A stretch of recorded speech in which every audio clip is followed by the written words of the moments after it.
talk about the book of Galatians.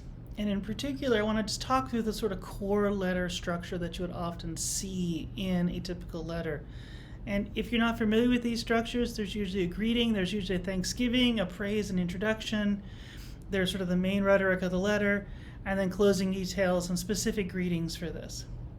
And Galatians is one of the earliest writings we have. It arguably, with 1 Thessalonians, is arguably one of the first two things that we have written from Paul.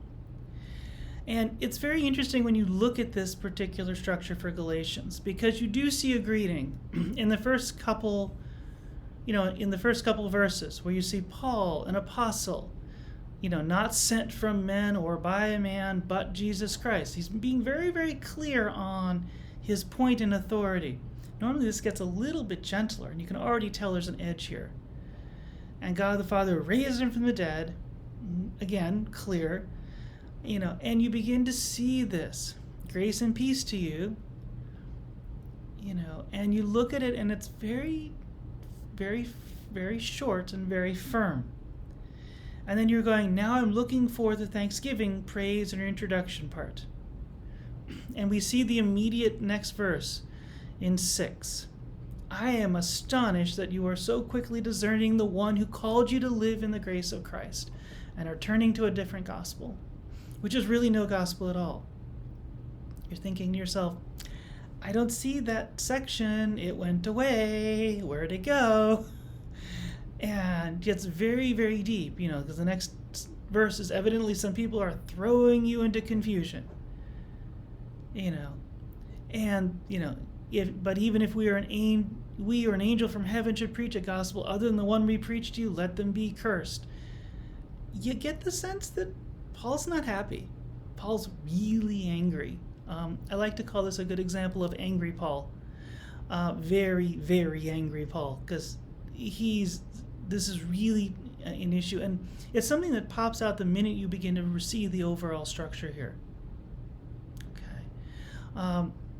And this is very important. And even in verse 10, if I were trying to still please people, I would not be a servant of Christ. And this will eventually get into the whole conversation in Galatians of why are you doing things to make other people happy and not serve what is Christ. There's also the whole aspect of the closing, and the classical aspect on the closing is to say, now here's actually what I'm writing in my own hand. Now, we have to understand that often when these letters are written, it wasn't just the individual, in this case attributed to Paul, but may have been Paul and the group of people he's with. You might call that Paul's school. And they probably discussed and debated and talked about, okay, what should be written and how should be done here. In fact, it may have been somebody who was actually writing it down. There will also be someone who will carry the letter, and they will actually give that letter actually in the place of that community, which would then, with the authority of Paul, to answer questions as if it was Paul. Okay, so, and no one questions that Galatians was written by Paul. I think that's pretty much a given. But then he says, look what large letters I used to write with you. So now he's giving his very specific comment. And notice the very first line right off the bat. Those who want to impress people by means of the flesh are trying to compel you to be circumcised. Does not mince any words here. It gets very, very clear at this right from the beginning. It basically, the only reason they do this is to avoid being persecuted. And you just look at this, and you look at verse 15. Neither circumcision nor uncircumcision means anything. What counts is the new creation. This is pretty straightforward and pretty much a summary of the entire book. In fact, often you'll get this when you look at this part of the closing details and specific greetings. Notice there really are no greetings here. He's pretty straightforward here. It's pretty much, here's my summary that he's trying to work there. And notice what he says at the very end. From now on, let no one cause me trouble. As if he's just like, I'm tired of this. Why are you doing this to me? And then just ends.